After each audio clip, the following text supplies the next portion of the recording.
ನಮ್ಮ ಹೆಸರುಗಳನ್ನು ನೋಂದಾವಣೆ ಮಾಡ್ಕೋಬೇಕು ಅನ್ನೋ ಉದ್ದೇಶವನ್ನು ಇಟ್ಟಾಗ ಎಲ್ಲ ಸ್ಟೇಟ್ಗಳ ಅವ್ರು ಕಳಿಸಿ ಆ ನೋಂದಾವಣಿ ಯಾವ ರೀತಿ ಮಾಡ್ಕೋಬೇಕು, ಯಾರ್ಯಾರು ಮಾಡ್ಕೋಬೇಕು, ನಮ್ಮದೇ ಆದಂಥ ಮತದಾರರನ್ನು ಹೆಚ್ಚಿನ ಸಂಖ್ಯೆಯಲ್ಲಿ ಯಾವ ರೀತಿ ಮಾಡ್ಕೋಬೇಕು ಅಂತ ಈಗಾಗಲೇ ಎಲ್ಲ ಕೂಡ ಸ್ನೇಹಿತರು ಅವರು ಭಾವನೆಗಳನ್ನು ತಿಳಿಸಿದ್ದಾರೆ. ಇಂಥ ಒಂದು ಮತದಾರರ ಪಟ್ಟಿಗೆ ಸೇರಿಸತಕ್ಕಂಥ ಒಂದು ಕಾರ್ಯಕ್ರಮದಲ್ಲಿ ಈ ಒಂದು ಹೊಯ್ಸಳ ಹೋಟೆಲ್ನ ಈ ಒಂದು ಸಮಾರಂಭದಲ್ಲಿ ಈ ವೇದಿಕೆ ಮೇಲಿನ ಜೊತೆಯಲ್ಲಿ ಪ್ರಸಿದ್ಧಾಗಿರ್ತಕ್ಕಂಥ ಹಿರಿಯರಾದಂಥ ಅಶ್ವತ್ಥಯ್ಯ ನಮಗೆ ಚುನಾವಣೆಗಳಲ್ಲಿ ಎಲ್ಲ ಚುನಾವಣೆಗಳು ಕೂಡ ಮಾರ್ಗದರ್ಶಕರಾಗಿರ್ತಕ್ಕಂಥ ಮಾಜಿ ಪ್ರಾಂಶುಪಾಲರಾದಂಥ ವೆಂಕಟೇಶ್ವರ, ಹಾಗೆ ನಮ್ಮ ಪಕ್ಷದ ಮುಖಂಡರು ಸಂಸದರು ಆಗಿರ್ತಕ್ಕಂಥ ರಾಜ್ಯದ ಧರಣೇಂದ್ರ ನಮ್ಮ ರಾಜ್ಯ ಇನ್ನೆಲ್ಲರೂ ವಿಶೇಷವಾಗಿ ನಾವು ಮೊದಲನೇ ಬಾರಿಗೆ ಈ ಒಂದು 26 ನವೆಂಬರ್ನಲ್ಲಿ ನಡೆಸತಕ್ಕಂಥ ಈ ಒಂದು ಆಗ್ನೇಯ ಪದವೀಧರ ಕ್ಷೇತ್ರದ ಚುನಾವಣೆ. ಈ ಪದವೀಧರ ಕ್ಷೇತ್ರ ಸುಮಾರು 5 ಜಿಲ್ಲೆಗಳನ್ನು ಒಳಗೊಂಡಂಥ 32 ತಾಲೂಕುಗಳನ್ನು ಒಳಗೊಂಡಂಥ ಈ ಒಂದು ಕ್ಷೇತ್ರ ಇದೆ. ಈ ಕ್ಷೇತ್ರದಲ್ಲಿ ಸುಮಾರು ಹೋದ ಸಾರಿ ಚುನಾವಣೆ ಆದಾಗ 1,09,000 ಅಷ್ಟು ಓಟಲ್ಲಿತ್ತು. ಈ ಓಟು ಹೇಗೆ ನೋಂದಾವಣಿ ಅಂತಂದರೆ ಒಂದು ಚುನಾವಣೆ ಆದರೆ ಮುಂದಿನ ಚುನಾವಣೆಗೆ ಹೆಸರಿರೋದು ಆ ಓಟರ್ ಸಾಲಿಗೆ ಎಂಡಾಗುತ್ತೆ. ಪ್ರತಿ ಚುನಾವಣೆಯೂ ಕೂಡ ಹೊಸದಾಗಿ ನೋಂದಣಿ ಮಾಡಿಕೊಳ್ಳಬೇಕು ಅಂಥವರೇ ಈ ಒಂದು ಚುನಾವಣೆಯಲ್ಲಿ ಮತ ಚಲಾಯಿಸುವಂಥ ಇರುತ್ತೆ. ನಾವಿವತ್ತು ವಿಶೇಷವಾಗಿ ಈ ಒಂದು ಮತದಾರರ ಪಟ್ಟಿಯನ್ನು ತಯಾರು ಮಾಡಬೇಕು. ಈ ಸಂದರ್ಭ ಏನು ಸರ್ಕಾರದವರು ಎಲೆಕ್ಷನ್ ಕಮಿಷನ್ ಅನೌನ್ಸ್ ಮಾಡಿದಾಗ ನಾನು ನಮ್ಮ ವರಿಷ್ಠರಾದಂಥ ದೇವೇಗೌಡ ಅಪ್ಪಾಜಿಯವ್ರನ್ನ ಹಾಗೂ ಕುಮಾರಣ್ಣ ನಿಖಿಲ್ ಕುಮಾರಸ್ವಾಮಿ ಅವರನ್ನ ಹೋಗಿ ಮಾಡಿದೆ.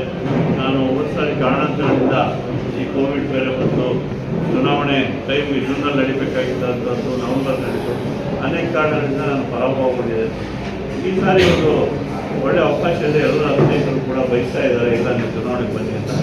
ಹಾಗಾಗಿ ನಾವೆಂಗೂ NDAನಲ್ಲಿರೋದ್ರಿಂದ ನಮ್ಮ ಮಿತ್ರ ಪಕ್ಷವಾದಂಥ BJPನವರು ನಾವು ಒಟ್ಟಿಗೆ ಸೇರಿಕೊಂಡು ಚುನಾವಣೆ ಮಾಡಿದೆ ಇದನ್ನು ಗೆಲುವನ್ನು ಸಾಧಿಸ್ತೀವಿ. ಹಾಗಾಗಿ ನೀವು ವರಿಷ್ಠರ ಹತ್ರ ಮಾತಾಡಿ ನನಗೆ ಬರ್ತಕ್ಕಂಥ ಒಂದು ಚುನಾವಣೆಯಲ್ಲಿ NDA ಅಭ್ಯರ್ಥಿಯಾಗಿ ನನಗೆ ಒಂದು ಅವಕಾಶವನ್ನು ಮಾಡಿಕೊಡ್ಬೇಕು ಅಂತೇಳಿ ನಾನು ಕುಮಾರಣ್ಣ ಅವ್ರಿಗೆ ಕೇಳಿದಾಗ ಕುಮಾರಸ್ವಾಮಿ ಅವರು ಒಂದು ವಾರ ಯೋಚನೆ ಮಾಡಿ ಆಮೇಲೆ ಅವರು ಒಂದು ದಿವಸ ಹೇಳಿದ್ರು, ಇಲ್ಲ ನೀನು ಈ ನೋಂದಣಿ ಕಾರ್ಯಕ್ರಮದಲ್ಲಿ ಸಕ್ರಿಯವಾಗಿ ಭಾಗಿಯಾಗಿ ಹೆಚ್ಚಿನ ಸಂಖ್ಯೆಯಲ್ಲಿ ಮಾಡಿ ಹೇಗಾದರೂ ಮಾಡಿ ನಾವು ವರಿಷ್ಠರ ಮಾತಾಡಿ ಈ NDA ಅಭ್ಯರ್ಥಿಯನ್ನಾಗಿ ನಾವು ಆಯ್ಕೆ ಮಾಡ್ತೀವಿ ಅಂತ ಈಗಾಗಲೇ ಅವರು ಆಶ್ವಾಸನೆ ಕೊಟ್ಟಿದ್ದಾರೆ.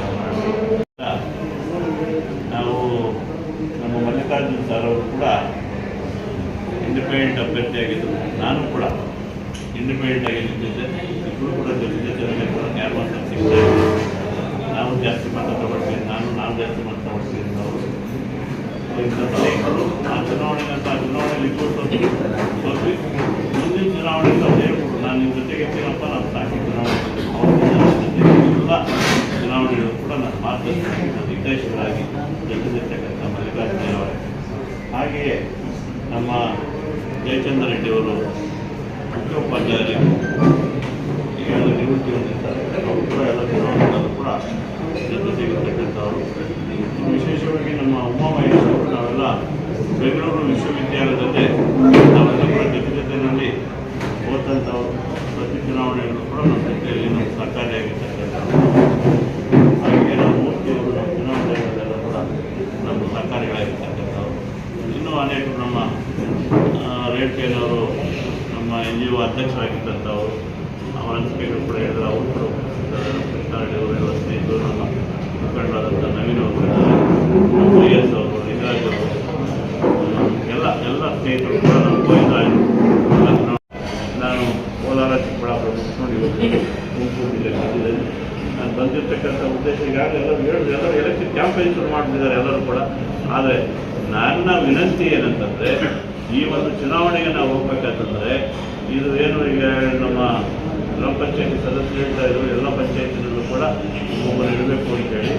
ಇದು ನಾವು ಹೇಳ್ಕೊಂಡಷ್ಟು ಸುಲಭದ ಕೆಲಸ ಅಲ್ಲ. ನಾವು ಈಗಾಗಲೇ ಸುಮಾರು ಅನುಭವಿಸಿದ್ವಿ. ಮೊಣಕಾಲ್ಮೂರು, ಹರಿಹರ ಇಂದ ಹಿಡಿದು ಇಲ್ಲಿ ಪಾವಗಡ ನೆಲಮಂಗಲದವರೆಗೂ ಈ ಒಂದು ಕ್ಷೇತ್ರ ಅಷ್ಟೊಂದು ವಿಶಾಲವಾಗಿದೆ. ಯಾರೇ ಒಬ್ಬ ಅಭ್ಯರ್ಥಿ ವ್ಯಕ್ತಿ ಈ ಚುನಾವಣೆ ಮಾಡಲಿಕ್ಕೆ ಸಾಧ್ಯ ಇಲ್ಲ. ಎಲ್ಲ ಒಂದು ಸ್ನೇಹಿತರ ಒಂದು ಚೈನ್ ಲಿಂಕ್ ಥರ ಎಲ್ಲ ಪ್ರತಿಯೊಂದು ಕ್ಷೇತ್ರದಲ್ಲಿ ನಮ್ಮದೇ ಆದಂಥ ಸಕ್ರಿಯವಾಗಿರ್ತಕ್ಕಂಥ ಸ್ನೇಹಿತರು, ಜೊತೆಗೆ ನಮ್ಮ ಪಕ್ಷ ಜೊತೆಯನ್ನು ಇಟ್ಕೊಂಡು NDA ಪಕ್ಷನ ಕೂಡ ಜೊತೆಯಲ್ಲಿ ಇಟ್ಕೊಂಡು ಎಲ್ಲ ಸ್ನೇಹಿತರು ಕೂಡ ನಾವೀಗ ನಿನ್ನೆ ಸಾಯಂಕಾಲ ನಾನು ಬರ್ತೀನಿ ಅಂತ ನಾನು ಹೇಳಿದಾಗ ನಮ್ಮ ಸ್ನೇಹಿತರು ವೆಂಕಟೇಶ್ವರು, ರಮೇಶ್ವರು ಎಲ್ಲರೂ ಕೂಡ ಫೋನ್ ಮಾಡಿ ಕರೆದಾಗ ನಾವೇನು ಸೇರ್ಪಡಿಸಿ ಇದೇ ಥರ ಪ್ರತಿ ತಾಲೂಕಲ್ಲೂ ಕೂಡ ನಮ್ಮದೇ ಆದಂಥ ಒಂದು ಸ್ನೇಹಿತರ ಬಳಗ ಇದೆ, ಪಕ್ಷನೂ ಕೂಡ ಜೊತೆಗಿದೆ. ಇದನ್ನು ಬಳಸ್ಕೊಂಡು ನಾವೇನು ಮಾಡ್ತಕ್ಕಂಥ ಕೆಲಸ ಏನಪ್ಪ ಅಂತಂದರೆ, ನಮ್ಮ ಮಲ್ಲಿಕಾರ್ಜುನವರು ಭಾರಿ ಕಳಕಾಯಿ ಹೇಳೋರು. ಯಾಕೆಂದರೆ ಅವ್ರು ಚುನಾವಣೆ ಮಾಡಿದ್ರು ಹಾಗೇನೆ, ಯಾರು ನಮಗೆ ಚುನಾವಣೆಗೆ ಮತವನ್ನು ಚಲಾಯಿಸ್ತಾರೆ ಅಂತ ನೋಡೇ ಈಗ ನಾವು ಅರ್ಜಿಯನ್ನು ಹಾಕೋಬೇಕು. ನಮ್ಮ ರೇಣುಕಯ್ಯನವರು ಹೇಳ್ದಂಗೆ ಈಗಾಗಲೇ ಕೆಲವರು ನೋಂದಣಿ ಮಾಡ್ಕೊಂಡಿರೋ ಹತ್ರ ನಾವು ಓಟ್ ಹೆಂಗೆ ಕೊಡಕ್ಕೆ ಹೋಗ್ಬೇಕು ಅಂತ ಚುನಾವಣೆ ಸಂದರ್ಭದಲ್ಲಿ ಮಾಡ್ಕೊಳ್ಳೋಣ. ನಾವು ನಮ್ಮ ಮನೆಗಳಲ್ಲಿ ಸಿಕ್ಕಂಥ ಪದವೀಧರು, ಅಕ್ಕಪಕ್ಕ ಮನೆ ಪದವೀಧರು, ನಮ್ಮ ಸ್ನೇಹಿತರು, ಬಂಧು ಬಳಗದವರು ಯಾರಿದ್ದಾರೆ ಅಂಥವ್ರನ್ನ 9 ವ್ಯಕ್ತಿ 10, 20 ಅವ್ರ ಶಕ್ತಿಗೆ ಅನುಗುಣವಾಗಿ 20, 50, 100 ಹೀಗೆ ಆ ಅಪ್ಲಿಕೇಶನ್ಸನ್ನು ಮಾಡಿಕೊಂಡಾಗ ನಾವು ಫೋನ್ ಮಾಡಿದ್ರೆ ಸಾಕು ಅವ್ರು ಬಂದು ಓಟ್ ಹಾಕೋತಾರೆ ಇರಬೇಕು. ಈ ಥರದ ಓಟ್ಗಳನ್ನು ನಾವು ಇವತ್ತು ನಾವು ಮಾಡಿಕೊಂಡ್ರೆ ಬರ್ತಕ್ಕಂಥ ಚುನಾವಣೆಯಲ್ಲಿ ನಮಗೆ ವಿಜಯ ಸಾಧಿಸೋದಕ್ಕೆ ನಮ್ಗೆ ತುಂಬ ಹತ್ತಿರವಾಗುತ್ತೆ, ಒಳ್ಳೆಯದಾಗುತ್ತೆ. ಈ ದಶೆಯಲ್ಲಿ ನಾವೆಲ್ಲರೂ ಕೂಡ ದಯವಿಟ್ಟು ಬೇಕೆಂತಂದರೆ ಇದು ಭಾರಿ ದೊಡ್ಡ